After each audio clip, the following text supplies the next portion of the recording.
What up? What up? Welcome to the No Life Gaming Show, episode 21. Rocking and rolling. Been doing this for a long time. It's been a while. It's actually kind of crazy that we started this very long ago. It still feels relatively new, but we're still rocking and rolling. We got some content. I have some content coming for you guys this week. I have a little review of the Cronus Plus Max controller pass-through device, I guess you can call it.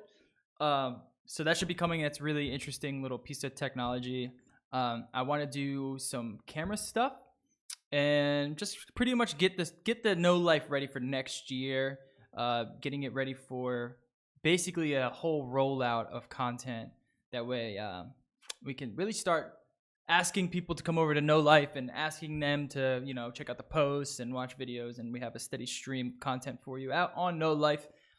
Pretty much as we get better at putting together game and technology news, because it's a lot different from what I've been doing before, which is more informational and educational content. No Life is very current and very, it relies heavily on current events. It relies heavily on, making sure that whatever is going on in the news and whatever is going on in gaming, you guys get it immediately. And that kind of content's very, very different. So, it's fun. We've been enjoying it. So let's get the show on the road. Let's bring on the crew. What's up, crew? How you guys doing? How's your week been? Sup? What up? Hi. No, it's going all right. Chilling. Same shit. Working. Pretty much. Yeah. I was gonna try to get into some Divinity Original Sin 2 on my off days, but ended up having to do shit. Yeah, unfortunately. And that's a game that you have to spend so much time on. Yeah. You gotta sit down and sink some time into it. Yeah, especially in the beginning.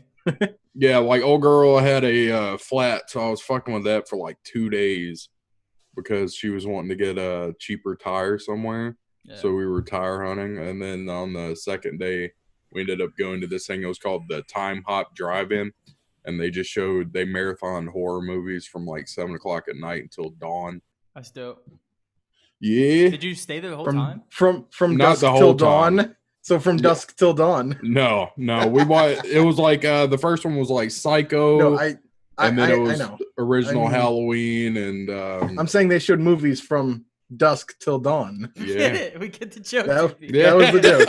No, if you like Loco didn't get it. He's like, no, they didn't show that. They showed Psycho. Like, no, that was but the joke. Yeah, I know. I got the joke. I was just trying to glaze. You just over threw quick. that aside. Yeah, shut the fuck up. Terrible joke. Get the fuck out of here. I was trying to just go through the movies real quick. It was Psycho, original Halloween, original Good. Texas Chainsaw Massacre, Night of the Living Dead, and Carnival of Souls. We did not stay for Carnival of Souls. I don't know that because I've never even heard of it. So sounds like a Juggalo thing, dude. It was made in like the 70s, so I was like, I haven't heard of it, and it's from the 70s. I think I'd rather just go home and go to sleep. The Dark Carnival of Souls. It's just all it is it's like 3 people playing Dying Light 2 for 2 hours. What is everyone's favorite horror movie? Because spooky Halloween's coming up. I'm a huge horror movie buff. I love horror movies. Actually, one of my friends is like, he like produces horror films. I don't kind of like current. low budget indie horror films, but they're pretty dope. So I have like of so many horror movies that I really enjoy. I think my favorite one is Psycho, the original. Psycho. Yeah. Probably. It's so good. Yeah. I'm not like current day. Like I'm not a fan of the whole goreography thing. So I'm more like I like psychological thrillers more than like where you consider them still horror. Like Psycho is very psychological thriller. Yeah. Dude, let's be real though. I think the first Saw film. The first Saw film. Is your favorite? First Saw film was really good. It wasn't filled with a ton of gore. It was more of that psychological, what would you do to live? Yeah. That really, when it came on the scene, fucked with your mind. That was such an influential horror movie too. And then the rest of them sucked. It was. Yeah. Well, the second one was all right, and then after that they all blew dick. But I don't know. I got a couple. I really like The Audition. Yeah, that's a great one. The 99 Japanese one. The Descent, the first Descent was really good. And here recently, well, not recently, it was a couple of years ago. I really like the Babadook. I think I think it's a really good movie. I don't think that one's very scary though. It's not scary in the sense that it doesn't have like a lot of jump scares or anything like that. But like if I was a kid, I think I would be more scared of it. It's like it's very fantasy scary, like fantasy horror, where like compared to something like The Audition, where it's like that one's just more like dark and just gruesome. No, yeah, well, that and the Babadook is just a huge metaphor for child abuse. So, I mean, true. That's what it is. Pretty dark. Have you guys seen that one Pulse? It's a Japanese. It's based off of I think The Pulse. Which is an American remake. Dude, the original Pulse. It's a Korean movie, or it might be Japanese. And it's about like technology. Like this is like right when the internet started to come out, and it was about how technology, they were using it to kill people. Like you guys heard of the story, like the grifter and stuff. This is like the first grifter. And I remember that movie being so fucking scary, mainly because of its soundtrack. And it had like these really distant sounds where it's just like their jump scares were so fucking weird, where it would jump to a screen, like a computer screen, and it was just like a very slow kind of like scary thing to happen. But then it would hit you with this really weird and distant just string noise where it's just like, and I remember just being so fucking scared of that goddamn noise. And like I was the precursor to the scare. Yeah, and I was like 20 years old when I watched this movie for the first time, and then recently watching it again and hearing that noise and getting chills down my spine, like, dude, getting PTSD off of that fucking noise. Yeah, I highly recommend, if you guys haven't seen Pulse, or it might be called The Pulse in Korean, or Japanese, I forget. But I highly recommend it because it's such an underrated horror film. It's really scary. That's a scary movie. I want to ask you, you guys ever? Yeah, okay, go ahead. With it being the biggest, like with one of the biggest horror movies in terms of like financial success, what's your favorite Stephen King movie? Pet Sematary. Oh, Pet Sematary. Yeah, the original Pet Sematary is probably the best. I would say Misery. Yeah, let's go. Misery isn't that bad. It's let's go with that story. Green Mile. Fuck out of here. It's a good movie. I'm surprised nobody said Shawshank. The Green Mile, when I watched it for the first time on VHS, it was like 4 VHS tapes. That's how long Dude, the movie was. I watched when I was a kid, like I had that issue, like I guess most kids do, like on Christmas Eve, like you want to pass time. So there's like all the time just goes by slow, and you're just like, oh my God, I wish today I would watch The Stand every year. I would legit watch The Stand every year. That shit's like 4.5 hours long. Yeah. But what I was going to say before you got on Stephen King, I was going to say another film that you should watch, but you only really need to watch it once, is this French film called High Tension. I've never seen it. Is that the guy on the high wire? No. That's Man on Wire. No. Damn it. Yeah, that's just called High Wire. Damn. No, Man on Wire. Man on Wire. Yeah. What about that good old cult classic Halloween Town 2? Kate was literally just watching Halloween Town fucking on Saturday. That is so funny you bring that up. And I hate that movie. Get some Hocus Pocus. Get some. I'm not a fan of Hocus Pocus. It's not bad. It's not a bad movie. I'm just not going to go out of my way to watch it. I will say my tradition for Halloween is Rocky Horror. I was just going to say, yeah, throw out the Rocky Horror. I did it for 4 years in college. Like, I was in our production of it. So it holds a special place in my heart. Did you go to the screenings? I was in this. Yeah, I was in the screenings. Yeah. I played the criminologist 1 year, and then 2 years. You had him at your college? Yeah, we were the first real people to take it on. And it got to the point where we actually did it in our production theater, where we started in a small ballroom my freshman year, and senior year was in the actual auditorium. Yeah that's what I'm ending up having to do this October. Oh yeah no, that's what my girlfriend's heard. That's what her theater frat always did, was Rocky Horror every single year. I know all the call outs by heart. I don't know them by heart, but I can't watch the movie without not being able to hear the movie. Jerry doesn't know him by heart, but he just really wants to dress up in drag. So, man, for my role, I had to wear fishnets. So, dude, I was Dr. movie. Scott for 2 years in a row. I was Dr. Scott. Oh my god, I want to see. There's the end of the movie where he like lifts his legs up. Yeah. I want to see So, it both was of you, great. you and Jerry, both in drag. I think that would be fucking hilarious. I'm not going full drag, okay? All right, You never go full drag. I'll give you that. All right, let's move into what we've been playing. What we've been playing. Been playing Halloween Town too.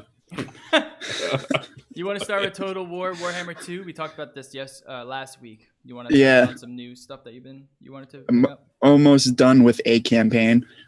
It's still really good. It's definitely getting to that stage that some people are talking about where it's like there are some quirks going into the late. They build this one as having more incentive to actually finish the game with the Vortex system. And you still do, but the way the Vortex system set up is a little bit... It's a little iffy because it's basically you have to do 5 of these rites or like rituals, and you have to do them on each campaign. They change what they are, and they have like a cool little story to them, but it's all the same mechanic basically. The problem with it is it's kind of random almost, where you would expect it to be more progressive in the way that once you start them, they spawn enemies. Like if you start a rite, you get a bunch of chaos dudes going at you, but also you can get interventions called like against you, and then you can also do against other people who are doing the ritual. I expected there to be more progression through that, and it's a little bit more random. So like doing the 3rd rite was 20 times harder than doing the 4th rite. And that I wasn't prepared for. Because the first 2 rites were a breeze. Like, you'd have some chaos dudes. No one really intervened. Then I got into the lead and have been in the lead since then. The first time I was in the lead, which was rite 3, freaked the fuck out of me.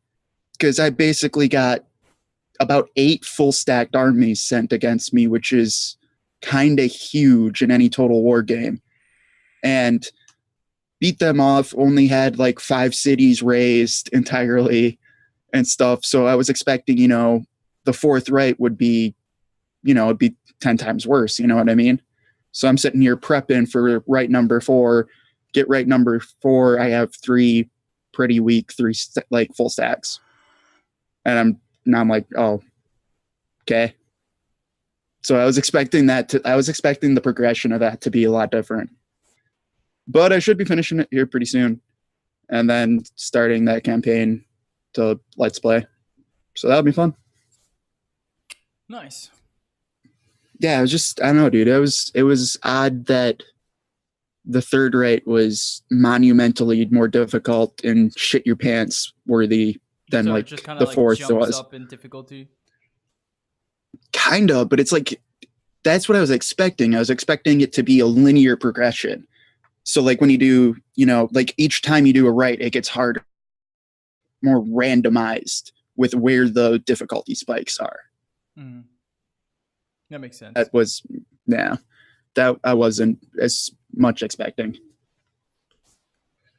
No doubt. Yeah. Anything else on it that you want to touch on? Still a lot of fun.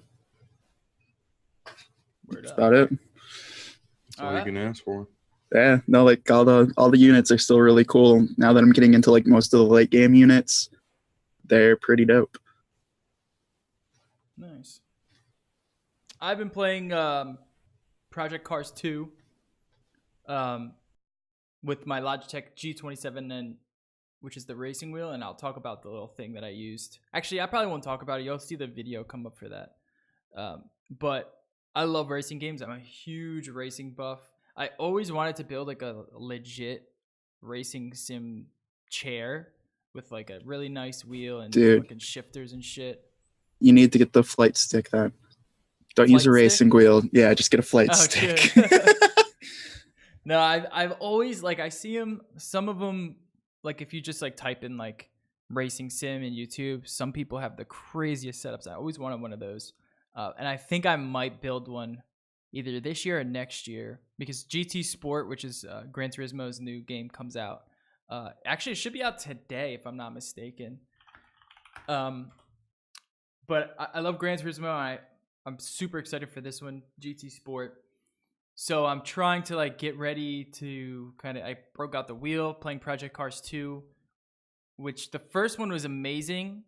I still think like Forza is a much better racing game, where Project Cars is more just about like hopping in exotic cars and hitting like some weird track out in Italy or something. But I will say that Project Cars is always best for the racing wheel and like how it feels. And this one's no different. Everything's nice and fine-tuned. The graphics on the PS4 Pro are fucking gorgeous.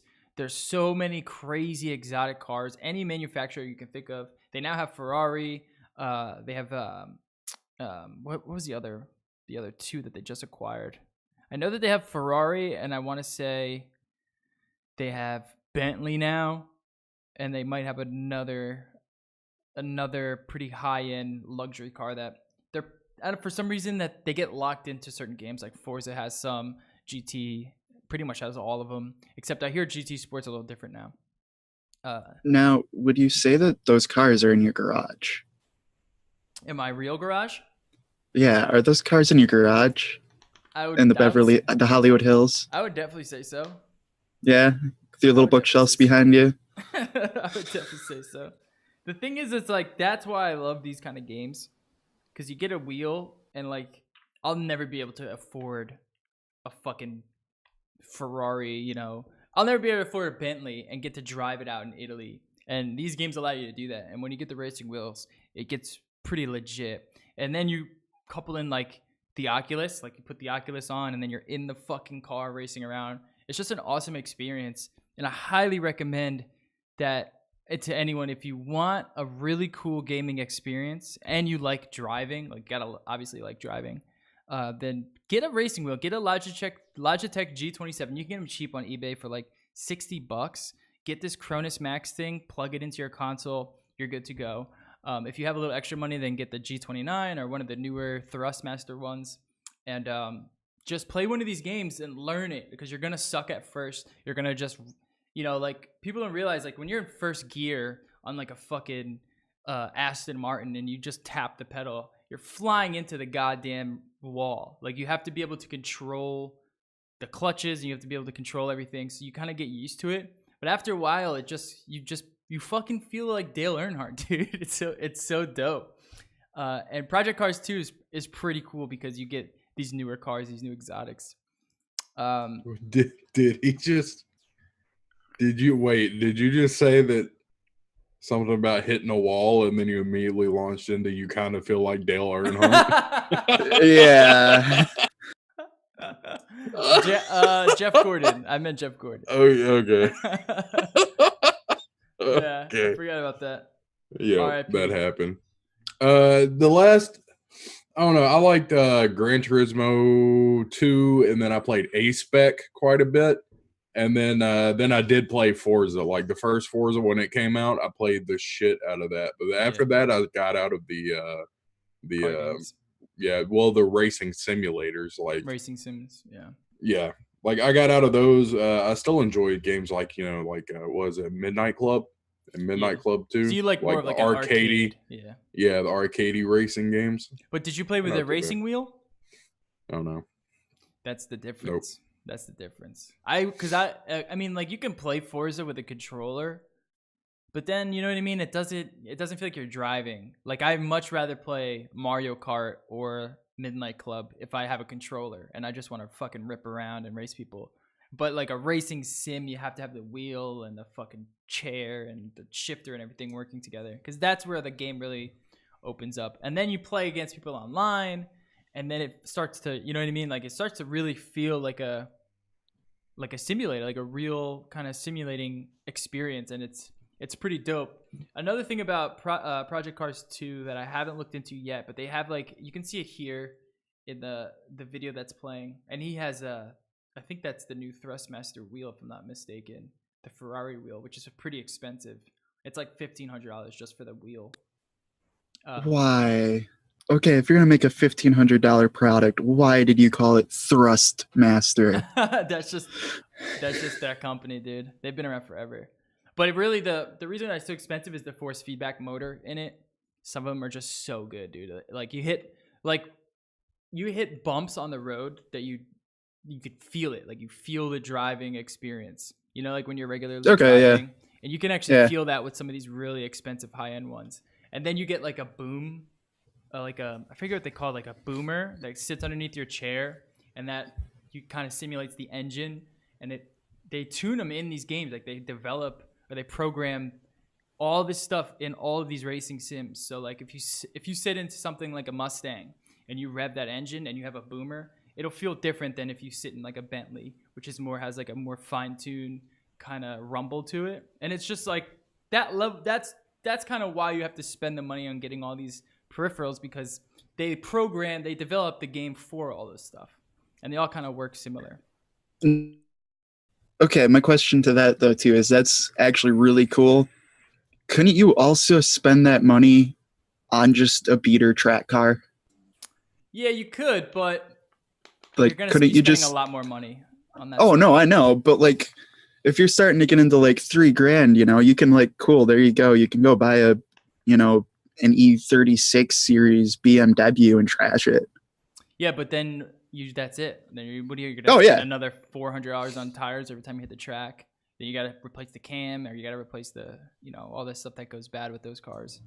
Stop being a buzzkill, Jerry. This one, I get it's unlimited. Yeah, like that's awesome. But at the same time, like, I will say, like, there's a racing sim. There's a certain type of gamer. Like, a lot of these guys with big racing sims, that's all they play. They don't play any other games. You know, they come home and they just fucking race around all day. And that's why they're so frustrating to play against, because they're so good.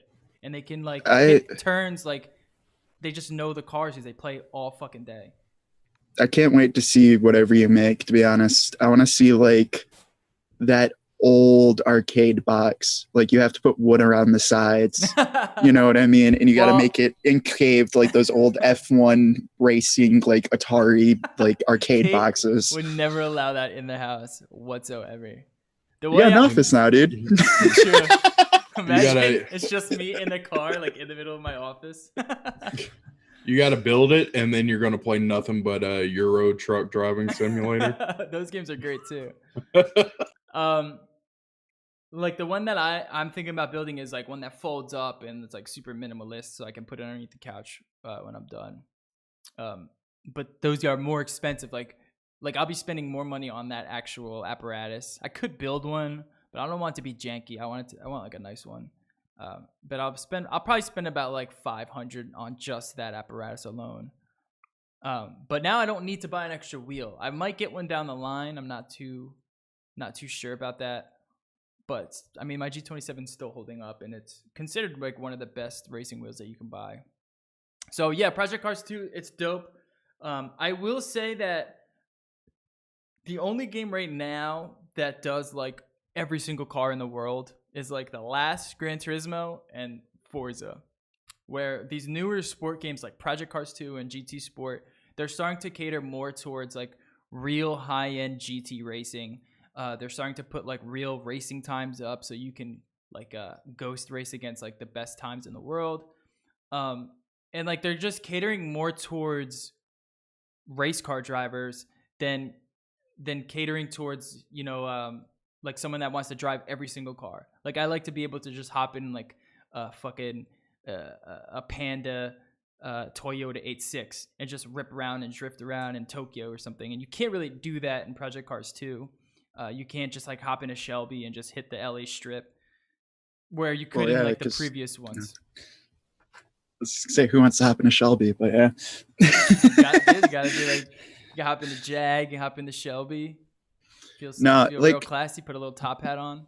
Now does Project Cars 2 still feel more realistic in comparison, do you think? Yeah, because that was like the calling card of the first game. Was like the first one was, you know, this is a sim. This isn't an arcade sim like Forza. This is a sim. Yeah, you know what I mean? Yeah, it still feels a lot like the first one. I would say it feels even better. But that being said, you're not racing in the same type of cars. Like they kind of turned it, because of the cars, the racing feels a lot more technical. And like if you're watching a video now, this guy's pretty good at driving, but just to be able to like hit this corner that he's about to hit, you got to know how to really like downshift and clutch at the right times, or else you're just gonna fucking spin out every single time. When I first put the wheel in, it's so hard to learn it if you don't know the cars and you have to know tuning and all that stuff. And that's Project Cars. That's just how it is. That was the appeal to me of the first one, was it's, you have to know how to drive. Like, it's not, you know how to drive a racing game or play a racing game. It's no, you have to know how to drive. You know what I mean? Yeah. Like, so that was always pretty cool to me. So like, I'm interested in trying this one because that seems really cool. Yeah, it's great, man. They do a really good job, and this is a game that the developers are really close to the community, so they know they know what the community wants in terms of a racing sim. You know, because like in comparison, you know, like it's as finicky as a highly tuned car actually is. Like if you go like a millimeter too far, you're bailing. You know what I mean? In comparison to like Forza, it's just like, yeah, you drive.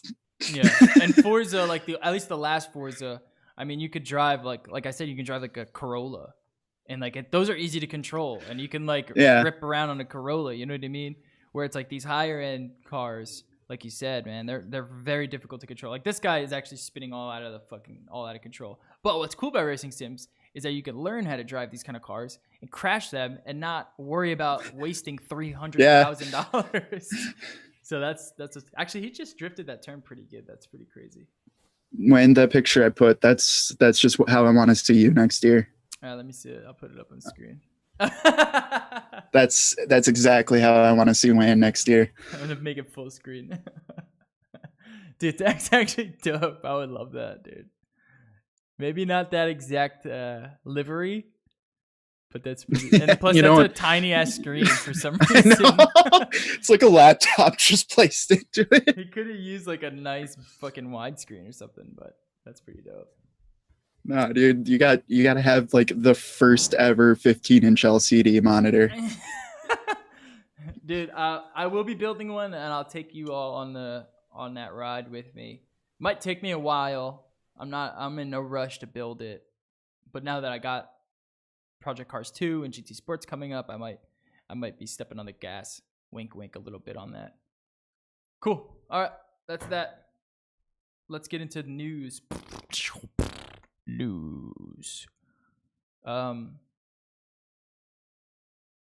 Loot box questions brought up in UK Parliament. Okay. Interesting. Yeah, I imagine they're just bringing up talks of it right now, or they're about to. I imagine that they eventually go the route of China and basically do it. No, not ban it. Force the companies to reveal like the odds of what you're going to get for whatever loot box. Mm-hmm. I don't think that anybody would just outright ban it, but okay. What's the point of releasing the odds? I don't know, to show. You know? It's just so the consumer knows it is, so it's still gambling, obviously, but the biggest point of it is it's so you know what you're getting into, instead of like, hey dude, you want to win the CSGO knife? Like, by the way, the odds are, 0.0001%, but if you don't tell someone that, they're going to be like, yeah, dude, I can spend, $40 and get this knife. Right. Yeah, the idea behind it is like, the odds, the consumer that then has a choice to make. Yeah, it's still the consumer's choice, but knowing the odds is fair use to the consumer. However, there will still be people who are addicted to gambling that will go ahead and keep doing it.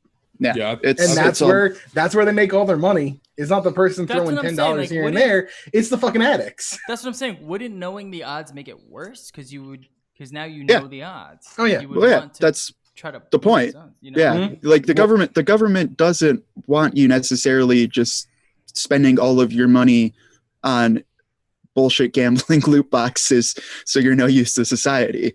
Yeah, no, I mean, it wouldn't make it worse than the fact that, like Jerry said, if you're trying to get a knife in a CS:GO box, which is fucking damn near impossible, you might as well just buy the knife skin outright. The $500 knife skin, you pretty much should just go ahead and buy it. Right. But it's that you can for boxes. God, even nowadays you can buy a knife in CS:GO for like $50. If you were to do that same thing in boxes, probably spend $1,000. Yeah, like if you get, like I said, if you go into it like, oh, I really want to get a knife skin out of this box, this new set of boxes that they have, like it would be nice to know that, hey, you know, you probably got a 0.0002% chance of getting this knife skin out of these boxes. Yeah, it would just be nice to know ahead of time, I guess. I don't know. I think that the loot box model is here to stay. I think we're fucked. It is. Yeah. I think we're fucked, and that's just the end of it. It makes the companies way too much money. You'll never see freemium games go away. You're not gonna see loot boxes go away.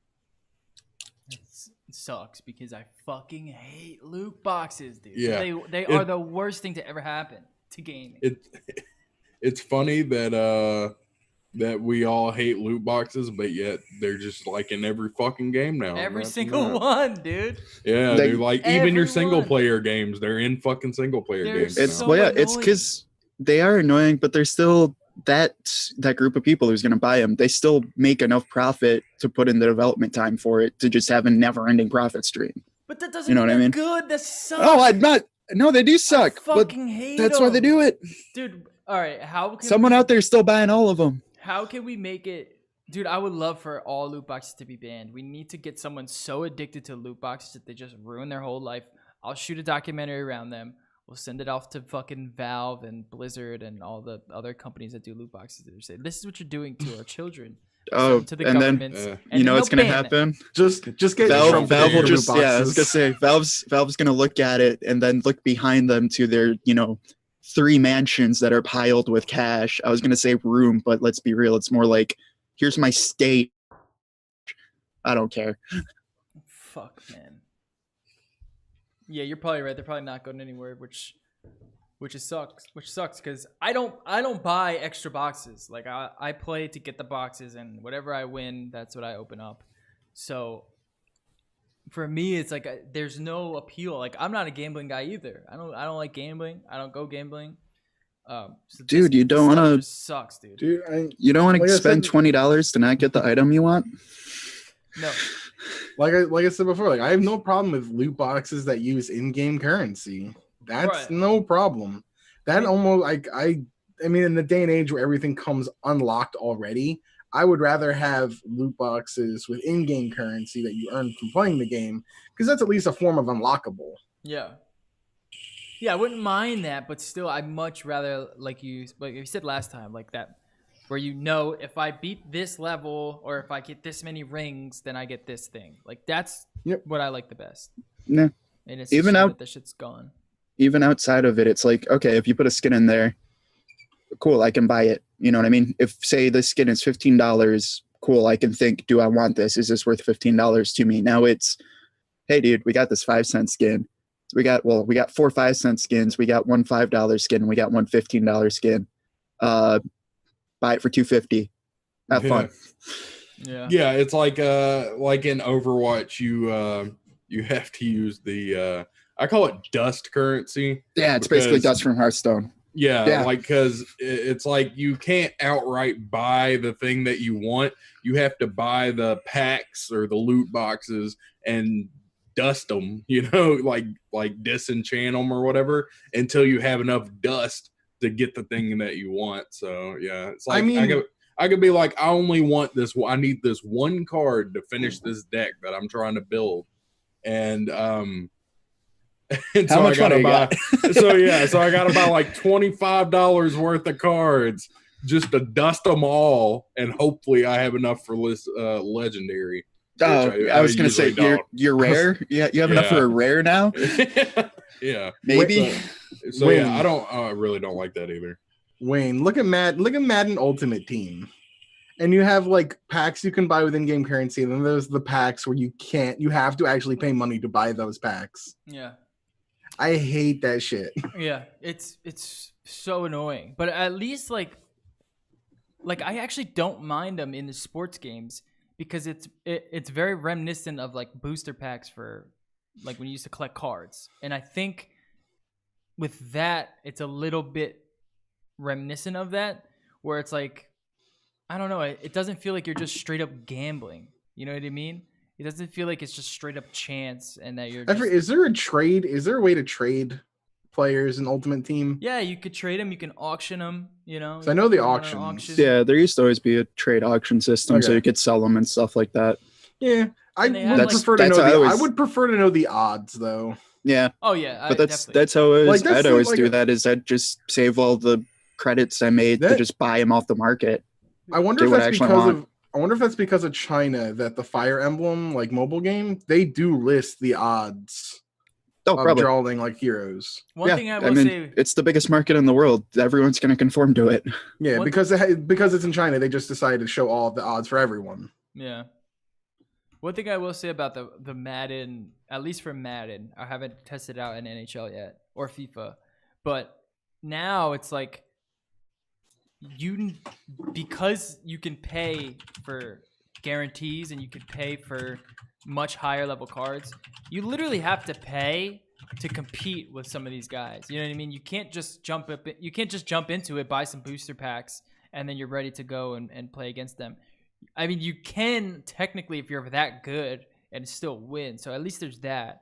But still, like, I mean, if you're going up against like a 91, I don't know, Ezekiel Elliott, right? And your team is a 74 average, he's just going to run through your team every single time. So it's kind of like, I don't like how they did that, where they infused both, they infused both the paid to play kind of guys and the free guys. So I wish that there was more like a separation of that. But I don't know. It's almost like you shouldn't have heavy amounts of RNG in competitive games. Yeah, for sure. I fucking hate loot boxes. Let's move to the next topic. Age of Empires delayed 2018, which sucks because it looks fucking dope. It looks dope, but they're saying early, so I'm kind of like, I don't care. Yeah, like I'm gonna buy it anyways. Yeah, true. I'd rather them have a good game. Yeah. Now, if I was gonna say if it's it's delayed a year, that's much bigger news. This sounds like okay, if it's not coming out next month, it wasn't gonna come out till next year anyway. Here's a quote from the announcement. The challenge of re-releasing a classic is just that. It's a classic and it deserves to be treated with careful reverence. At the same time, in a living, thriving genre, norms continually evolve, technology advances, and player expectations change. So you pretty much are going to get loot boxes in Age of Empires, and you're going to have to roll RNG, your fucking basilisks, or whatever the fuck they're called. Your archers are going to have RNG. Ballistas? Yeah, ballista. No, I was about to say, Dude, basilisk are fucking lizards. Oh, yeah. No, turn you to stone. Do you remember cheat mode? All of that's a loot box now. You have to roll for your convertible. You have to roll for that. What was it? Something about a cheeseburger? Wasn't that the cheat? I think so, yeah. And then there was, like all the food and the money, but like then you could get the stupid SUVs and convertibles and stuff. Yeah, it was a convertible. It was like a little Cobra. They would drive around. It would make the noise too. Like really fucking moving it around. I swear to God, if this game has loot boxes, I'll never fucking play an Age of Empires game again. Moving on. Riot Games founders returning to game development. Didn't they just say that they weren't doing something? Wasn't that an announcement that we made on the show? Well, these are the founders. So this is Trendamere and Rise, or Mark Merrill, and I can't remember what the other guy's Mark name Merrill. is. Brandon Beck. Like one of the guys was like unemployed or something? Wasn't that? No. We were talking about CD Projekt Red. Oh, that was that company. Which there was some CD Projekt Red news, but it didn't look like it was too interesting. But this is actually like, even if you hate League of Legends, you gotta admit, like, the game has changed pretty much the face of esports. Yeah, so I'd love to see them in not necessarily development role, but a project lead role. Can I say that? Yeah. So I mean, they were like, they had a really good idea. Let's just all be honest, they were not the best coders. Yeah. No, it took like 5 years to make it at least look decent looking. That they finally have sandbox mode. They finally, I think, after 7 years, might have fixed some of the spaghetti code. Yeah, and it's all still running on Adobe Air. But anyway, yeah, like even if you hate League of Legends, you really gotta concede the impact of the game on like the current gaming market. So it is kind of interesting to me to see where they're gonna try to go next, because that's literally the only game they have under their belt, and it's the biggest goddamn game in the world. Yeah, imagine that. That's crazy. Yeah. Cliff Blazinski is probably crying right now somewhere. Dude, I know what it's gonna be. It's gonna be a combination of Overwatch and PUBG, but with Riot characters. Oh god. You're probably right, actually. You're probably not that far off, and it's definitely gonna have loot boxes. Yep, and then it'll take about 2 weeks for Bluehole to start yelling at them. Blizzard's gonna be like, well, we have esports, and Mark Merrill's still gonna be fucking Mark Merrill. Sorry, disclosure, I hate Mark Merrill. It says in the article that they bought out the company that was making the game Rising Thunder. It was a fighting game. So they bought the team, I guess. Yeah, I guess they bought out the company. I don't know. So they might be making a fighting game next.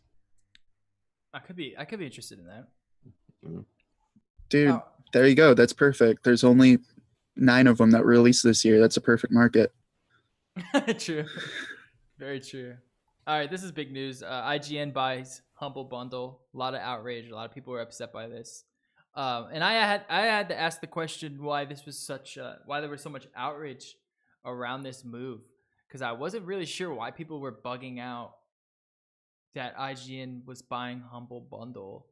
Now, if you don't know what Humble Bundle is, basically they produce these packs that you can buy for fucking really cheap. They have like these flash sales, and the money goes to what charity does it go to? Is it one charity? You choose it. Oh, you choose the charity? It's like each pack is a different charity monthly. Oh, okay, that's what I thought. And then for like in their store you can choose, and they have like 10 or something. Yeah. Like all of mine that are not bought in the specific pack. Like if I'm buying something in the store, or if it's a Humble Bundle monthly or something like that, all of mine goes to Doctors Without Borders. Yeah, which is a fucking amazing charity. Yeah. I usually give mine to the water. So yeah. The water? Yeah, dude. There's one of them for clean water. Oh, nice. Gotta represent Flint. The one by Matt Damon. Gotta represent Flint. Yeah. Jerry, do you just run bottles of water over to people in Flint on your spare time? Yeah, dude. I also ship them to Puerto Rico. Oh, how nice of you. Very nice. No, actually, speaking of that, it's actually because I got really into a specific water donation charity that I'll maybe go into some other time. But mostly because that guy went onto a podcast. He had like a 2-hour interview and just seemed like just a rad dude. So I was like, okay, nice. No, you guys got a good, they had a really good leader who was actually really pretty, you could tell he was doing it mostly for charity, but also the way that he set up his nonprofit was kind of inspiring to me, because the way he did it is when you donate or help work with them, you choose how much. Not only do you choose how much you donate, you choose what you donate to. So you can have 100% of your donation go to purely helping give clean waters to the world, or you can specifically choose to say, no, this is for you guys to keep afloat, and for office supplies and stuff like that. And I thought that was a pretty sick business model. Yeah, dangerous, but that is pretty cool if they can make it work. Yeah, I think one of the main issues with IGN buying Humble Bundle, I think I don't know. I guess people are worried that it's going to become IGN's going to become like some huge advertisement for Humble Bundle. But that doesn't make sense, though. Yeah, it doesn't make sense to me either, because wouldn't that be a good thing if they were like pushing you to buy packs that give money to charity? Maybe they're also worried about actual like what percentages, if the percentage is still going to remain the same, or the ability to like normally in Humble Bundle you can like change what percentage goes to who. Like you can like say I want to give 10% to the developers and 10% to Humble Bundle, and I want to give 80% to the charity. You can do that. So I don't know, maybe they're thinking that maybe that'll change. I personally think that people just hate IGN. Yep. And they just get flack for everything. I don't mind IGN. I don't really use them as a reviewing service because of, I mean, Donkey's video talking about reviews nails it. The fact that there's 1,000 reviewers on that platform, there's no consistency in the reviews. But with that being said, if I want to look at a game and I want to know about a game, IGN is like one of the best services out there. They're immediate. They get the access to the games first. So I don't mind them. But I don't think it makes sense that people were, the biggest thing that I saw was the conflict of interest, saying like, oh, they're gonna give these bundled games good reviews. That way you buy the Humble Bundles.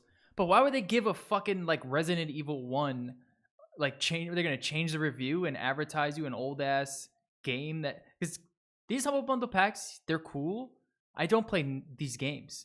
I'll buy a Humble Bundle pack maybe for one game and I'll play it maybe once. And the other games I won't even play because there's so many trash games bundled. I feel like I have 100. I feel like I have at least 100 Steam games from Humble Bundles and Steam sales that I'm never going to play. Yeah. You don't even want to begin to go down that road with me. I have legitimately not bought a game. Like, I think Divinity Original Sin. Actually, I bought that when it was in early access. So I bought that game really like 2-3 months ago. So I don't think I've actually bought a game in like 2 months. And yet I'm still subscribed to the Humble Bundle monthly thing. So I have acquired like fucking 40 games over these past 2 months. And are you going to play any of those 40 games? I might play 1 or 2. Exactly. For a day. So I think, yeah, it's kind of like with the Steam sale mentality that you're like, these games are so fucking cheap. Why would I not buy them? Right. You know, it's that kind of thing. Yeah. Especially when you're getting like fucking 15 games for $12. You're like, well, I'd be dumb not to buy it. It's the equivalent of the bargain bin when you walk out of the store, you know, where it's like a DVD, like an old fucking 1950s DVD for $2 or something. Like you're like, yeah, I'll pick it up. Maybe I'll watch it. No, you won't watch it. You're just giving your money away. At least this one gives it to charity. But I think with IGN being so big and their access so deep within the community or in the industry, I think maybe we'll finally get Humble Bundles with better games inside of them. You know, I wouldn't mind that. Even if there is some kind of conflict of interest, I don't care. As long as they're cheaper games that I can get, better games that I can get, and the money goes to charity. I mean, to be fair, there are some bundles that do have some really good games, though. Yeah, I haven't seen them yet. Especially the RPG bundle right now is fantastic. It's all the Borderlands games. Yeah, especially if you subscribe to monthly, you usually at least get one big title budget game or one game that was really good. Like I hadn't played.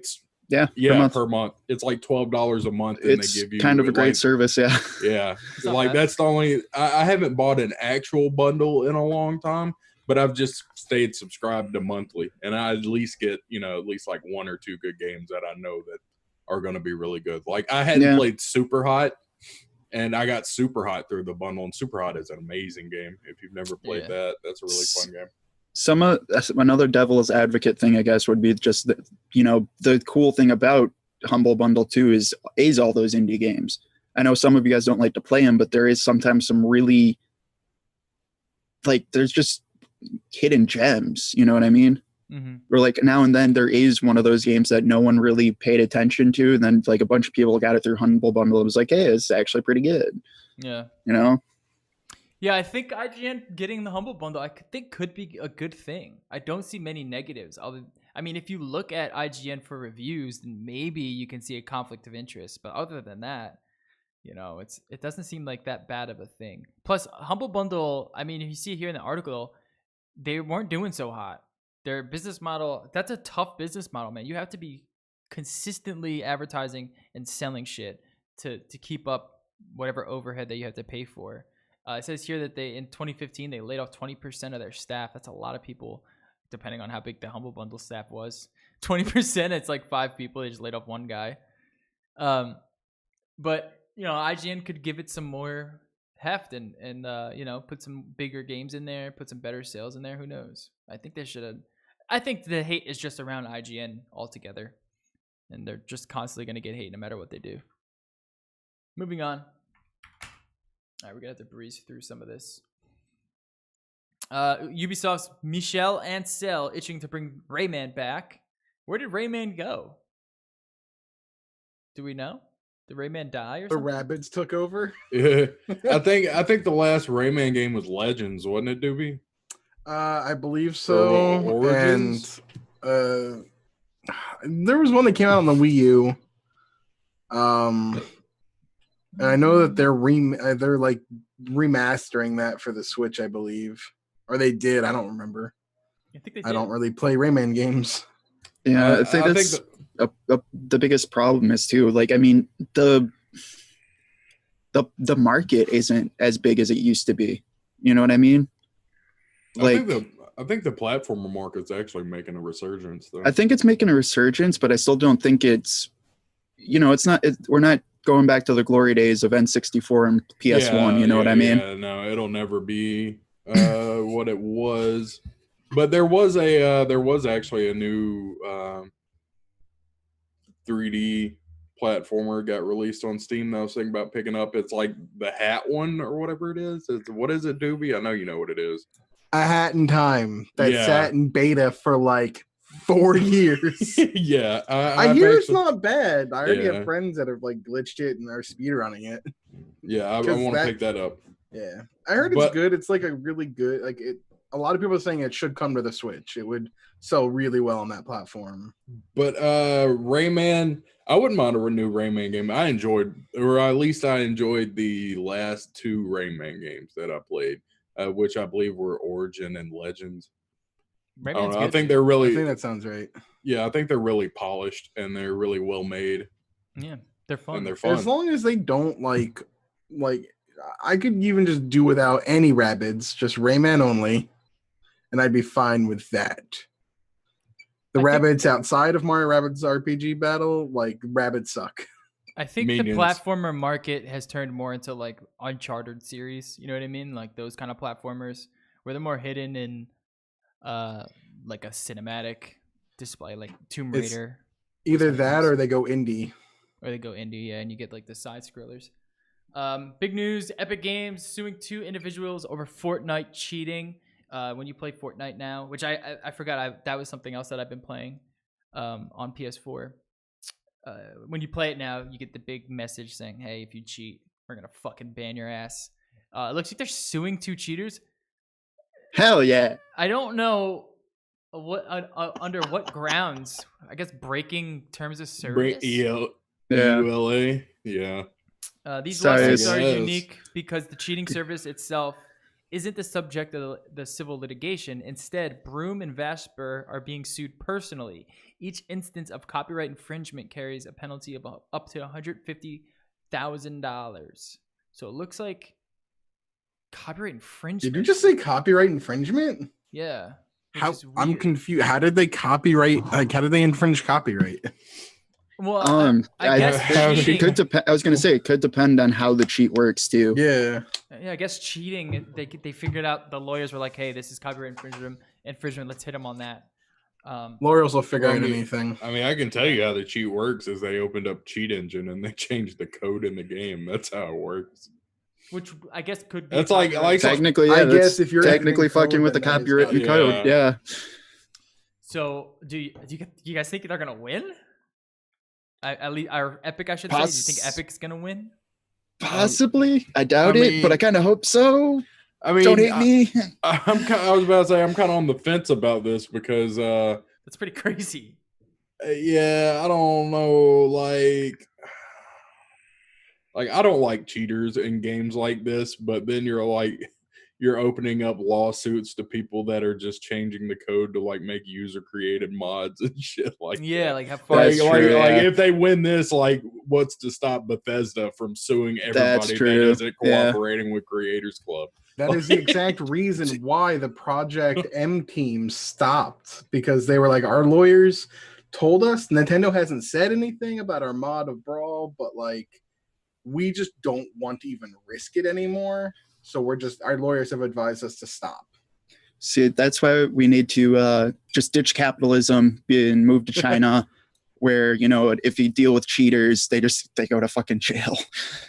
Like that's like they execute them. Yeah, basically. No, that's been CS:GO got released on Perfect World in like the last month, and like for like the 2 or 3 weeks, it was just like, yeah, here's another video. This dude was cheating in China. He's in jail now. Like, it's literally just videos of cops taking the kids away to like go to jail. It's insane. That's fucking insane. That's crazy. Imagine like that, dude. I don't know. It's like little 12-year-olds getting run over by old Gateway computers in Tiananmen Square. I mean, like, how about Dude, this, you're Epic? getting Adele. How about this? How about you make a fucking better anti-cheat engine that kind of you don't have to worry about this fucking bullshit?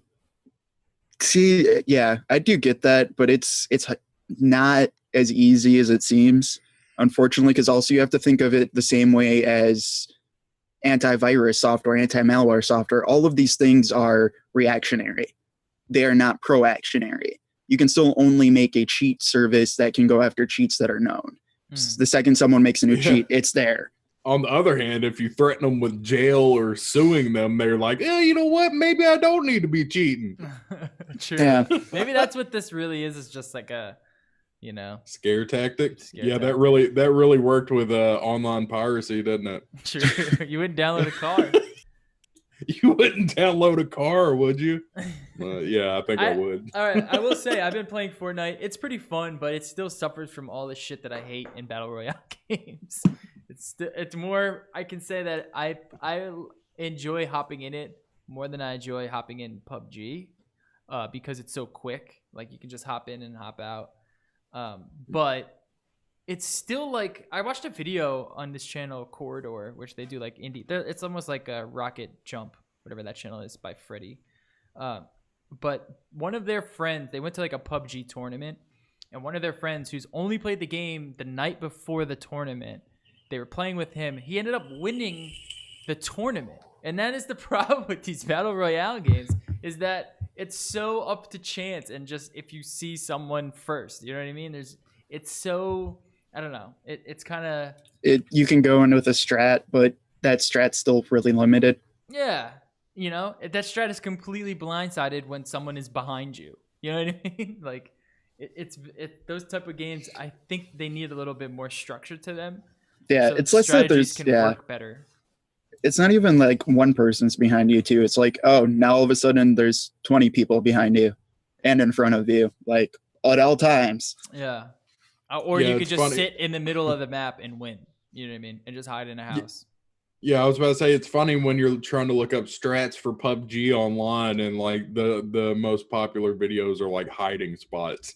Yeah. You just sit there. It's like, here's a good hiding spot. It's like, oh, is that a legitimate strategy? Yeah, this is a legitimate strategy. You just hide here and in this little cubby hole that nobody can see you in, and you're hopefully in the circle. Yeah. Well, with that though, that was something I liked about Fortnite, is it is a lot harder to hide. So that made me happy, because everything's destructible. So if they are hiding, you can just blow it up. I remember there was, I don't know if I highly doubt they've patched it, but I know that like if you're in a car and it goes into the water, you can get it enough into the water where you can still sit in it, not use any breath, but you're pretty much hidden, like, from complete sight. Oh, yeah, it's probably a glitch. And a lot of people were mad about that. They're like, that's cheating. That's cheating. You shouldn't be able to do that. It's like, well, it's not patched out, so Yeah, there's so many bugs in that game still. Yeah. You for a while you could flip a car over, still be okay, and shoot upside down out of the car without anyone seeing you. I think the new patch had like very minor bug fixes, and they said they're not releasing another patch until like next year. So like a lot of people are kind of pissed. Wait, so is this how the game is going to launch? I have no idea. Because when is the launch supposed to like fully happen? Well, no, launch is supposed to happen, but they're also launching it for Xbox too, remember? Oh, that's right. So... I mean, I don't know. That could be a different build. But is it going to have crossplay? I think that's I don't know. I think that's I think that's the plan. If it's got crossplay, yeah. then they're going to need to definitely patch, the PC version anyway to pretty much fully enable it.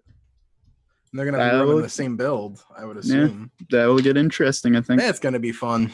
I will say fun. I will say that both PUBG and Fortnite are fun, but I don't know. They're just fucking frustrating. You know what I mean? They're fun if you have a good game, Anyways, moving on. Destiny 2 on PC. Oh shit, I just fucked up the goddamn stream. Hold on a second. Destiny 2 on PC 4K trailer when it goes live. Had a pre-order. Got some specs here as well.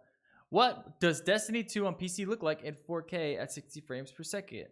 Well, we can't see. Wayne doesn't care. The video does not upload, nor do I care. Not gonna play it. When will it go live? Don't care. What else? When can I pre-order it? Don't do that either. Specs? Don't even buy it. I don't even have a PC and buy it. All right, no, for real though. For some reason the video is not loading, so I guess we can't watch it. But the mint specs are still fucking insane in my opinion. But sorry, yeah. Destiny 2 the go only live reason October 24th, pretty much everywhere. You can pre-order it through Battle.net. Specs. All right, let's look at specs really quick. Minimum specs is an i3 3250 or a Pentium G4560. I still use that in my secondary build, that CPU. Oh, really? That CPU was, that CPU was an i3 unlocked. Yeah. Back then. Like, that's basically what it was. You could overclock that thing to, like, crush an i3. Yeah, or you can have the 4350 from AMD, which is crazy, and a GTX 660, 2 gigs, or the GTX 1050. Which is kind of weird that both of those under minimum specs. I think it's depends on how old. Yeah, that is weird. Like a 1050 is 1050 is way better. It's way better. It's not even close. I would say that is kind of odd. I would say if you have a GTX 660, you're probably not going to get the definitive Destiny 2 experience. You're probably going to want to upgrade. But upgrading to a 1050, which is a pretty cheap GPU, it's like $100. It's $100. It's better. It's about equivalent, slightly better than a 960. Yeah, and you'll probably be able to run at least 1080, 30 frames per second, which would be good. No, easily. I'm actually really interested in doing this because that second computer I have, it's literally that processor with a 1050 in it. So I really want to test that out with Destiny 2. Do you have 6 gigs of RAM in it? I have 8, but one of them I can probably, Dude, like I want to test it out. Yeah.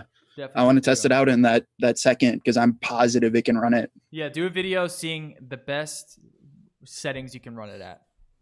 That'd be a popular. Oh, it'll still be low, but yeah. That'll be popular. They recommend a 1060, an i5 2400, and a Ryzen R5, which is kind of yeah. And then the recommended specs is basically what I have now just for the main rig. You should be good then. You should be good. I don't know if recommended specs mean that you could run it 4K 60. I would doubt that. No, I doubt that. No. 4K 60, definitely you want a 1080 probably. Because 4K I always 60 imagine, at least. I always imagine recommended specs are like medium, high spec. Yeah. And it's never ultra. Like, right. I'm interested in seeing this to see how far I can push it into 1440. But yeah. I'm interested in seeing if the game is actually successful. I mean, I pre-ordered it, so I'm going to have to play it. So I will let you know. I'm I interested. think in I'll have some, but yeah. And it's got a. I mean, if it's still popular after like a month, then I would say that's pretty successful. You know what I mean? It's probably gonna sell well. A lot of people probably pre-ordered it as well. But I want to see if it died off like the console version did.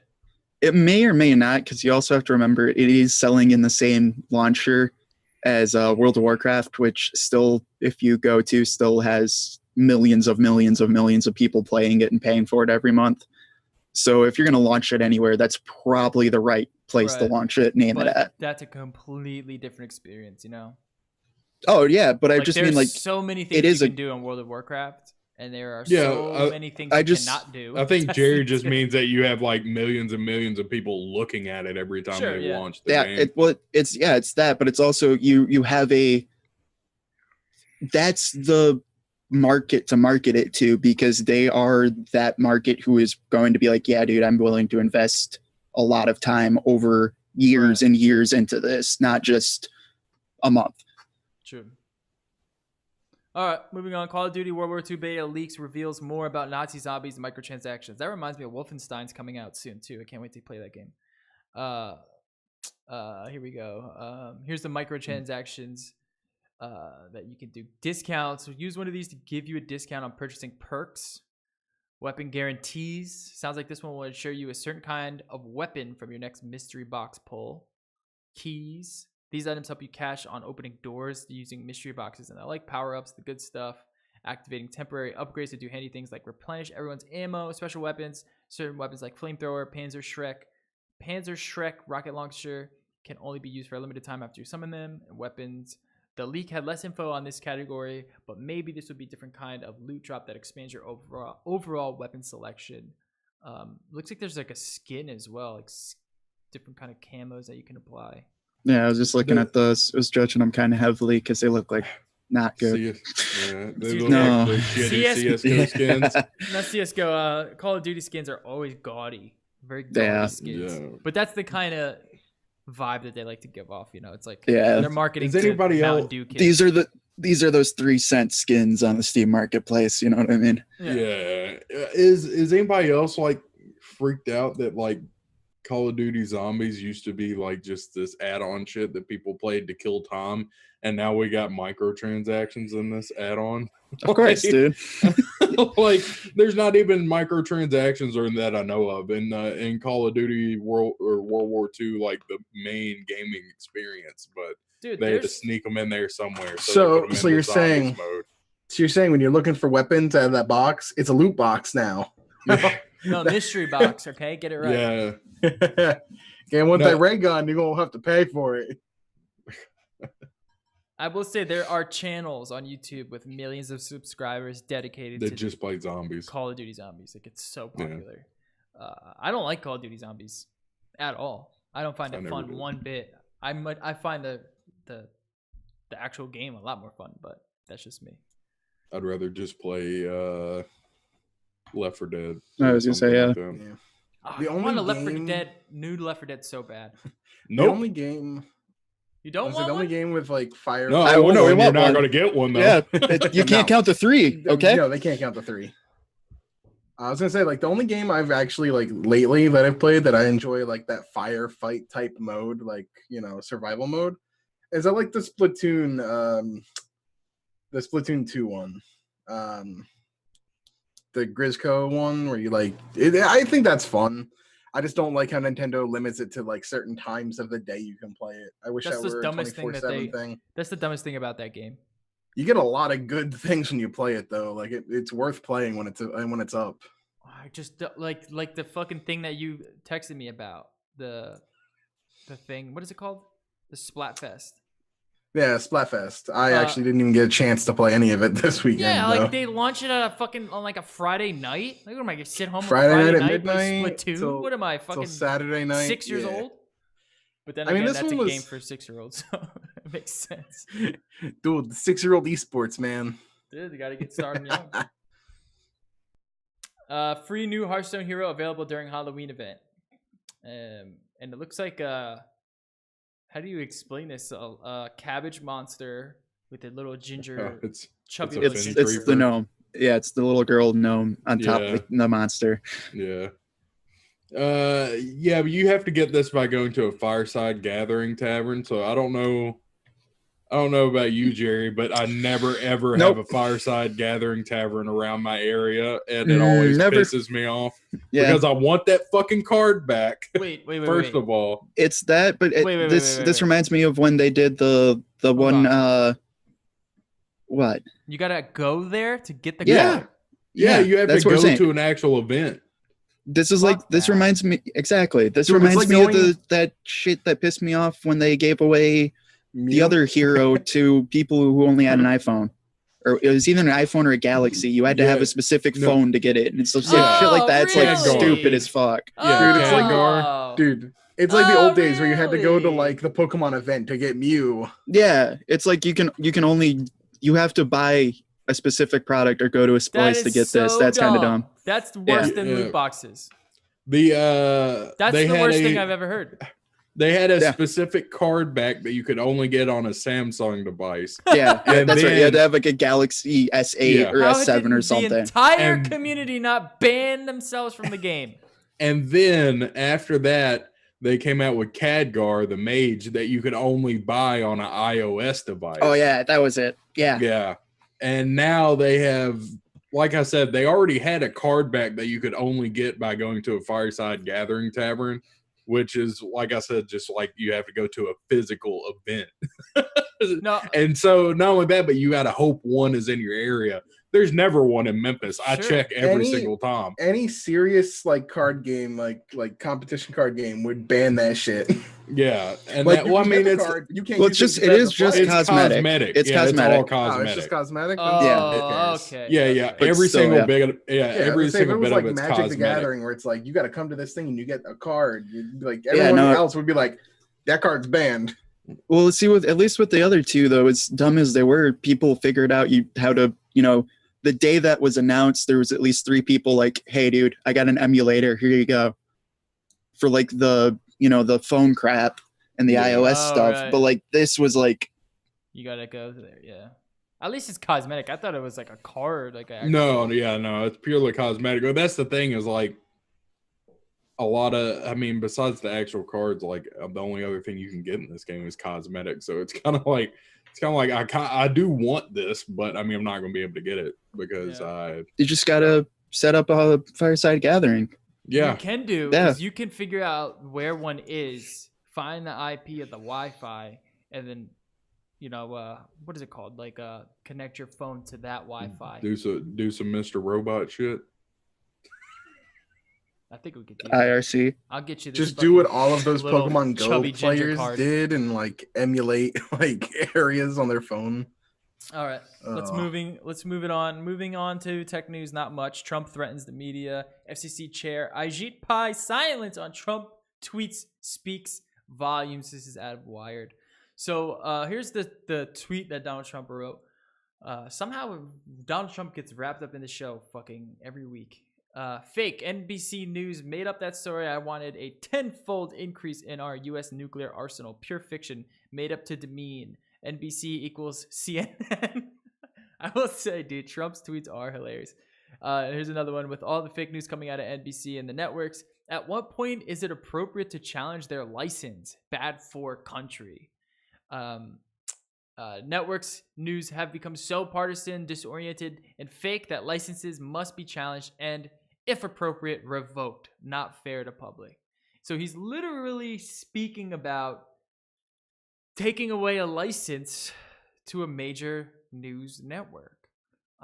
And of course, Ajit Pai, head of the FCC, didn't say Now- shit. Yeah. Well, duh. It's Ajit Pai. Yeah. He doesn't say shit about anything. Yeah. But the big question is, he's FCC, right? He should be the one defending. To say no? Yeah, he should be Yeah. the one defending these networks. That's where he gets his dollar from. That's where he gets his fucking.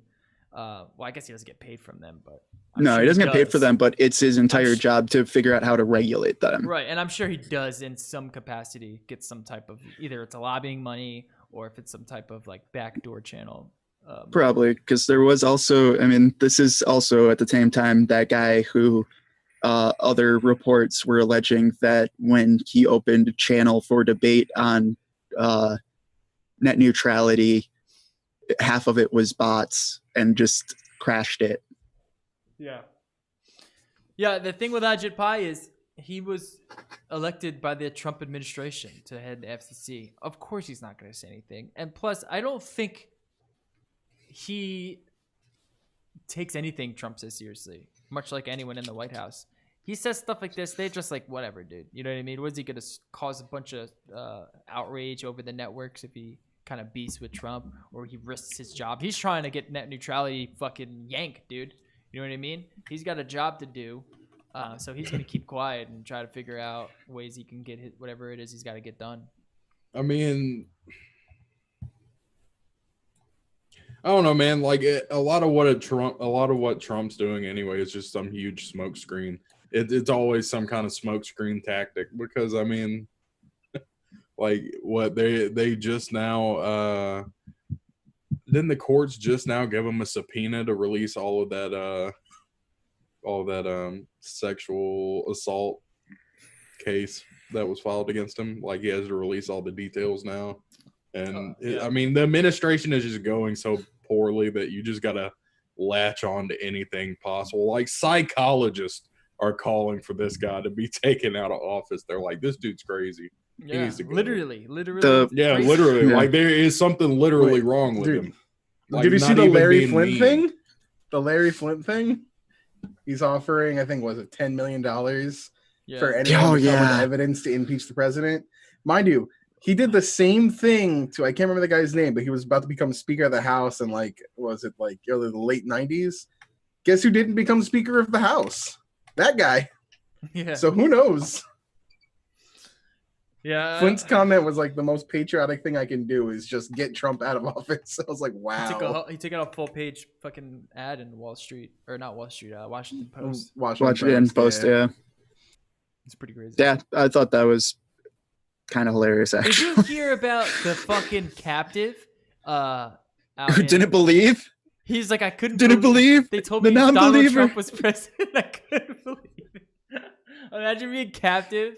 You come out and you're like, oh my God, I'm so happy my government has finally gotten me out of this mess. I can't wait to go back home to the U.S. and be so American. And you find out that Donald Trump is the president. I just imagine him going, wait, what? I know I'm going back to captivity. I'll see you guys like in a couple years. That is fucking crazy, dude.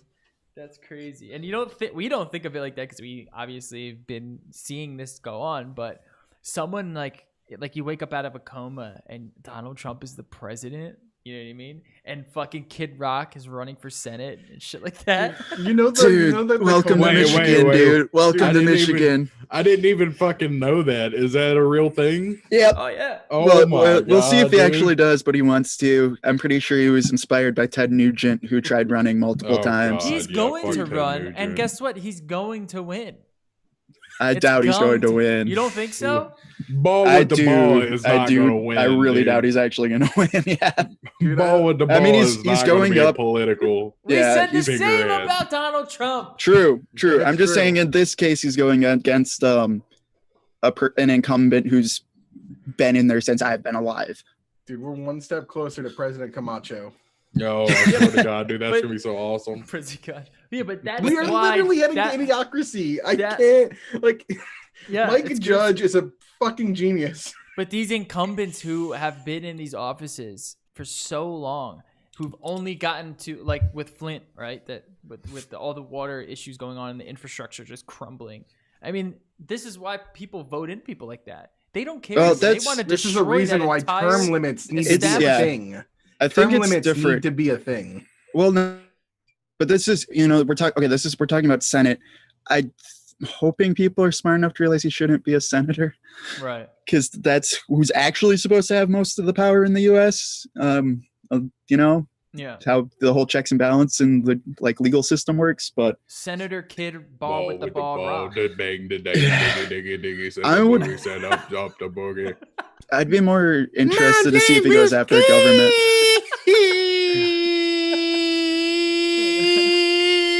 Senator Kid Rock. Yeah. Just imagine he walks That's in. what take you're the looking. vote. That's what you're looking forward to. That's gonna be like the whole like acceptance speech. He's just gonna do ball with the ball. I will legitimately kill myself if the fucking district I live in is led by fucking Kid Rock. Oh my god, that can't wait. It's happening, dude. Moving on. He's just a cowboy, baby. Next What story. Yeah. I mean, Apple. go for governor. You can go take the governor's spot since he's been. No, dude, the governor, Rick Snyder, he's actually been asked a couple of times if he wants to amend his actual story on what happened in Flint, because so many things have come out disproving everything he said, and they've like the judges actually like, are you sure you don't want to, change your mind? You don't want to amend your statement? This is under perjury. No, yeah. Look, dude, like, is anybody else just finding it hilarious that 2 years ago everybody was making fun of Toronto's crackhead fucking mayor, and now we're doing all this shit? Yeah. Oh, dude. And apparently that crackhead and mayor, like, that's his only issue is he smokes crack. Everything else he does is great. Dude, I think no, there was some other things I think that came out about him besides. Well, probably like some prostitution stuff. I think there was prostitution stuff. Welcome. And how about he also smoked crack? He also Dude, remember when they had yeah, but I mean, he's not Donald Trump. Okay, so. the mayor of DC dude. smoked crack for a while, like a long time ago. Whoever the mayor was. I was gonna say, dude, this is just politics, dude. Like, since the 25 years I've been alive, I think I've had like 13 mayors in Detroit, because each one gets kicked out for corruption. For smoking crack. A corrupt ass. I mean, Detroit is rough though, because I mean it's had some fucking pretty rough times, dude. So I don't envy anyone who's running for office over there, dude. You know what I mean? Like that's a rough job, and I mean I guess applaud anyone who wants to take up that responsibility, because that's fucking crazy. It's like Don't worry, dude. We got me want to smoke. Are you crack. running, Jerry? Yeah. No, I was gonna say, dude, don't worry. I'm running. On the other side of the state, we got our savior Betsy DeVos. Oh, fuck that bitch. Fuck that bitch. Apple co-founder Steve Woz launches his own online tech education platform, taking classes at WazU. Out of The Verge, Steve Wozniak, who co-founded Apple with Steve Jobs, are launching new tech online education platform calling WazU, which is designed to promote technology jobs and skills required to enter the industry. Over time, Wozniak hopes to expand the initiative to include as many as 30 physical locations around the world and courses on everything from software engineering and IT to mobile app development and cybersecurity, among others, which is dope. I'm probably going to check this out. I've been using, what's the name of it? Treehouse for a while. Yeah. Not for a while, but for the past couple. Yeah, have you been liking it? Treehouse. Yeah, I love it, man. It's been getting me. Dude, that's pretty good. That's why I recommend it. Yeah. Yeah. No, like they have a really fantastic service. You do have to pay for it, but like that's why I want to check it out, because like they definitely would be the go-to in my opinion. Like even Udemy's pretty decent. They got some cool things going on. But like if someone wants to learn the basics of coding, I send them to Treehouse every time. It's great. Like they do a really good service. Yeah, it's great. And it's with these online classes, I highly recommend, if you're someone like me who always needs to be doing something all the time, sign up for an online class, whether it's for programming and coding, cybersecurity, anything. And this might be a good one too, this WazU. I'm going to definitely check it out. Because I would love to learn from the Waz. You know what I'm saying? Yeah, I'm going to check it too. You heard it here, folks. No Life Gaming Podcast advocates you sign up for DeVry University. Oh my God.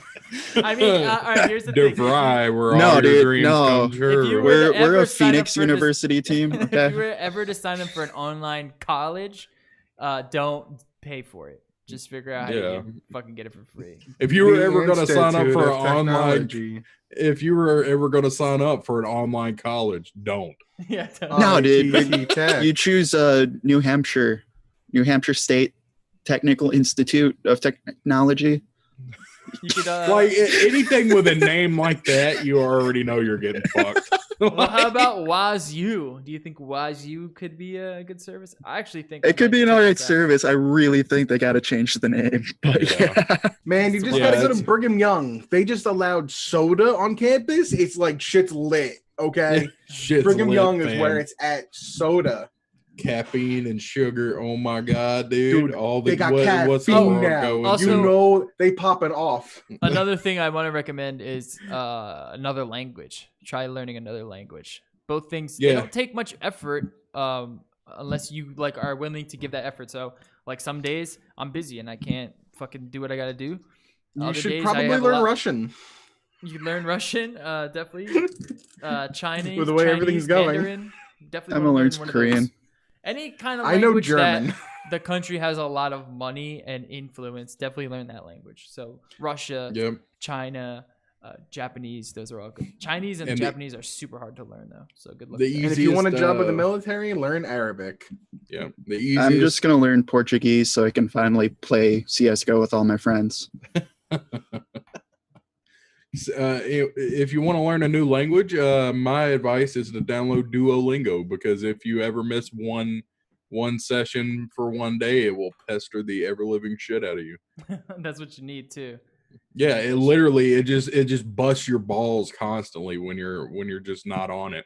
Yeah. If you're not on it every second of the day, it's like, hey, haven't seen you in a while. Have you given up on life? Have you died? It's like, no, fuck off. I just realized that I didn't want to learn fucking Japanese. Fuck you. Yeah. All right, and that's it for news. Basically, deep topics. I didn't think of a deep topic during the show. There was one more news thing that Jerry posted. Fucking Jim Yeah. Leahy died. Yeah, What? That's fucking depressing. yeah. Are you serious? Yeah. Oh my god, what happened? They just said TMZ. We gotta go to TMZ. You gotta figure it out. Wait, what happened? Jim Leahy died. Really? Yeah. We don't Dang. know what happened actually. John Dunsworth. Rest in peace, sweet prince. Yep. Shit hawk down. God damn, that's sad, dude. That sucks. It He said was 71 years old. Yep. Said he died Monday after a short and unexpected illness. His daughter confirmed. Damn. And when you're that old too, it's like you don't know what can kill you. You know what I mean? I You didn't get the even know he flu. was 71, to be I honest. know. I with thought you. he was a little Yeah. younger, like in his late 50s, 60s. That sucks, dude. He was okay. In terms of Trailer Park Boys, that might be one of the funniest shows ever made. Like it's like Yeah. Always Sunny in Philadelphia and Trailer Park Boys. It's like those two battle it out for me in terms of my favorite comedies ever. And you know what? I It's mean, like Randy Bobandy. yeah, I mean, Bubbles and Ricky are funny though, but Jim Leahy made that show. Yeah. So I'm kind Well, of it was all that fucking ragtag crew. You know what I mean? Like yeah. like That was a show Phil I got like Collins. into in college, and oh man, Phil Collins. Phil Collins is a great character, dude. dude, the episode with the trains and Sebastian Bach? Sebastian Bach. Yeah. That was so good. Or how about the episode where Oh, he man. needs to hide his hash, so he fucking pays out his He based it in driveway. the driveway. And then the next scene, you see fucking Ricky lighting his driveway up with a plastic bottle, trying to smoke the driveway.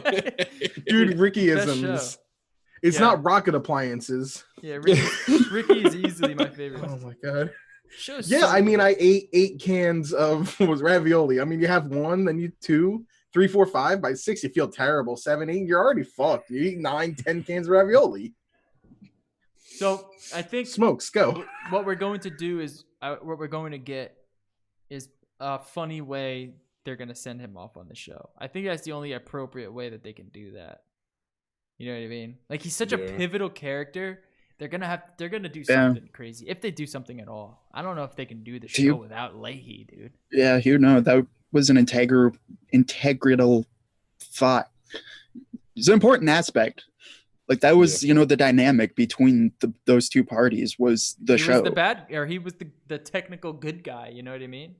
He was the one that tried to take him down every episode. Now what are they gonna do? They're just gonna have Randy Bobandy. Yeah. Andy, I am the liquor. I am the liquor. Oh god, it's so It's a sad. shit of cane. It's so sad. Shit, Man. birds flock together. I mean, Did you guys see Mr. Robot? I have not Opening watched it. It's season? on my list. Nah. God damn, you guys are I got- lacking. I know. I got like halfway through the second season before And I stopped the dude who watching it. Sorry, dude. plays I gotta get back on to IRC again so I can watch it again. the guy who plays like the main character, he's apparently playing Freddie Mercury. Rami Malek. Yeah, he's playing Freddie Mercury in the upcoming Queen biopic. I can actually see that. Yeah, no, he looks like him. I gotta actually Legit. find a picture of that right now. I can actually. It was either going to be him or Sacha Baron Cohen. Oh, I saw that picture. I'm glad they didn't pick Borat. Yeah, but he looks just like Freddie Mercury when they did him all up and put him in the fucking tight white pants. Bohemian Rhapsody, I guess, is the name of the movie. Rami Malek. Yeah, Mr. Robot is so good. This season, I don't know, what can I say without spoiling it? I guess I can't say much. Because as soon as I say something, it'll spoil that ending of season 2.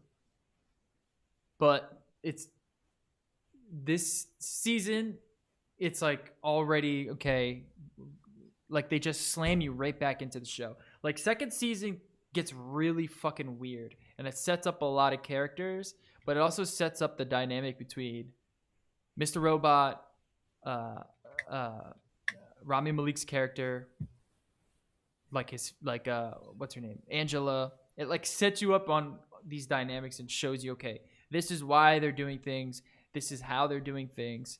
This is why he's crazy. This is how he became crazy.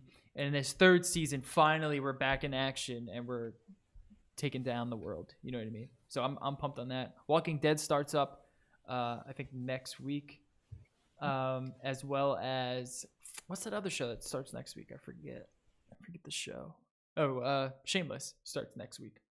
So we got a lot of good TV coming. I love TV. Big fan of TV. You guys, we're a month and a half away from the most important movie of the year, so that's all good. What movie's that? The Disaster Artist. Ah. No, yeah, dude. You're tearing me apart, Lisa. I can't wait to see that. I'm actually thinking about making old girl watch The Room and then going and watching Disaster Artist. Got it, dude. Yes. December 12th.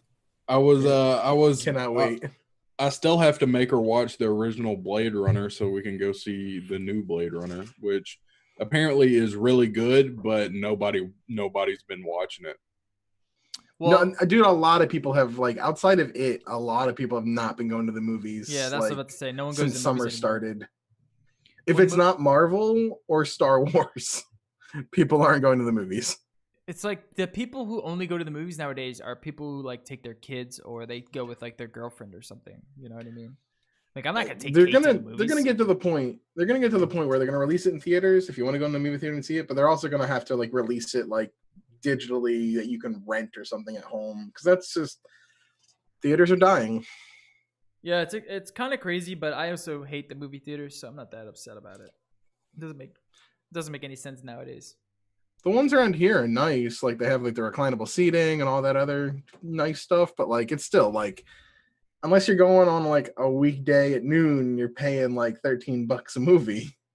And I don't know. I don't like the movies. I always just feel distracted when I'm at the movies. You know, I don't get to just sit and watch a movie. Especially now that I don't. You don't want to sit there with the gum. You know, you got that gum on the back of the chair you're just looking at. You know, or someone like is kicking your chair, or you're sitting behind like a couple that's looking at their phones and the light's blinding you in the face. There's this place we have in Midtown Memphis. It's called Studio on the Square, and they actually serve wine. So.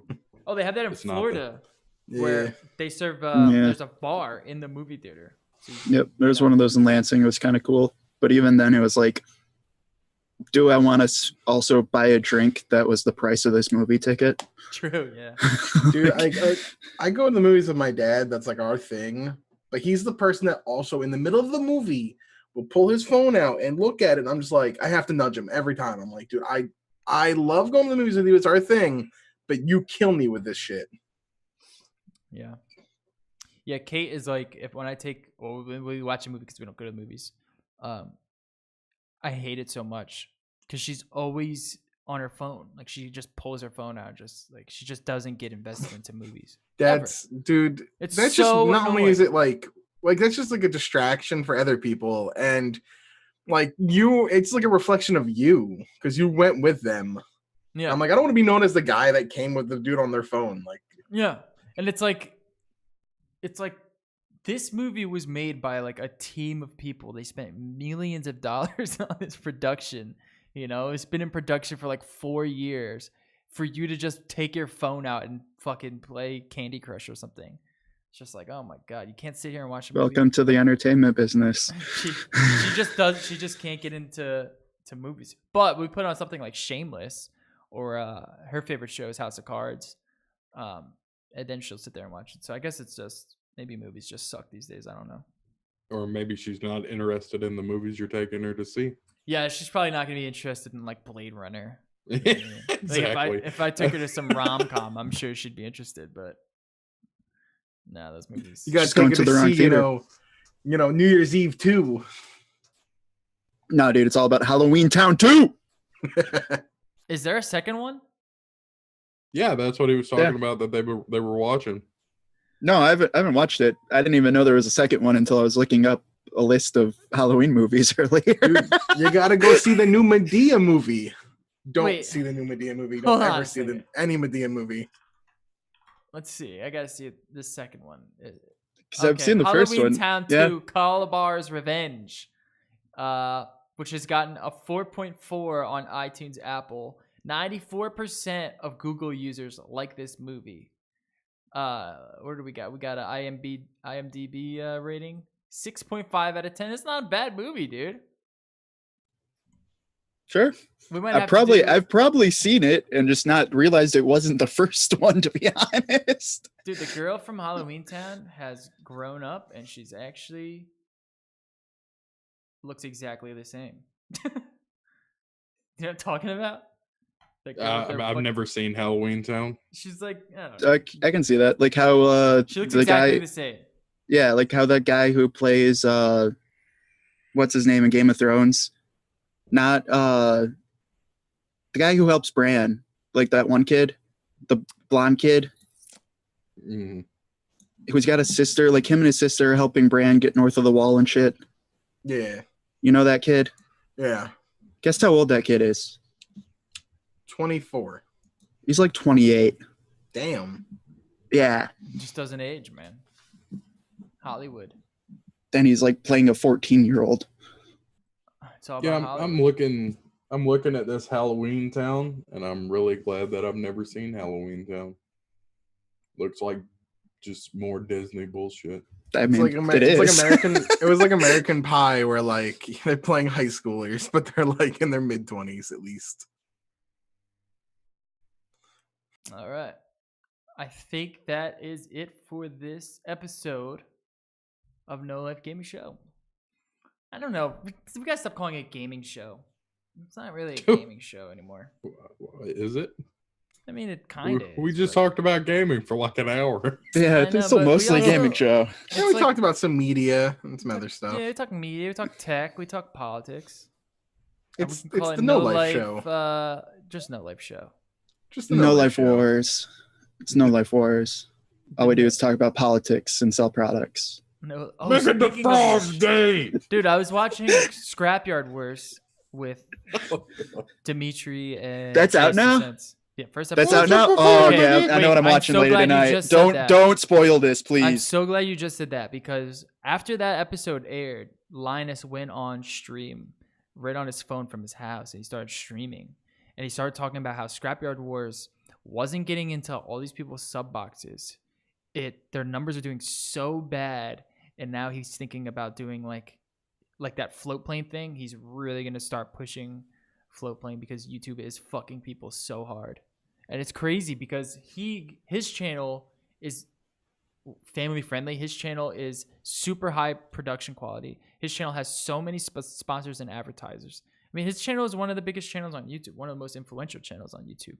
And for him to have all these troubles with YouTube, I mean, just imagine, everyone else. Like, it's crazy. It's crazy what's going on that platform. I just don't understand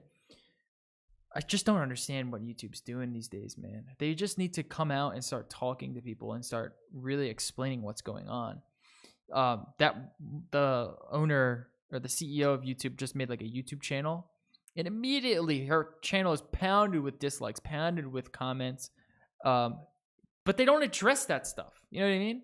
Like, why not address the dislike bar? Something that a lot of YouTubers, they want you to get rid of. Just keep a plus, like a thumbs up Have bar. a discourse. Yeah, and just get rid of the dislike bar so you can't brigade on videos.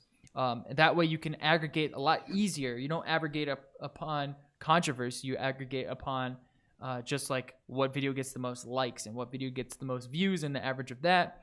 The comment section's filled with people like just saying like, my channel is getting this happening to it. This channel is being demonetized because of this, yet I've not done anything. Why am I getting copyright strikes when I don't even upload content?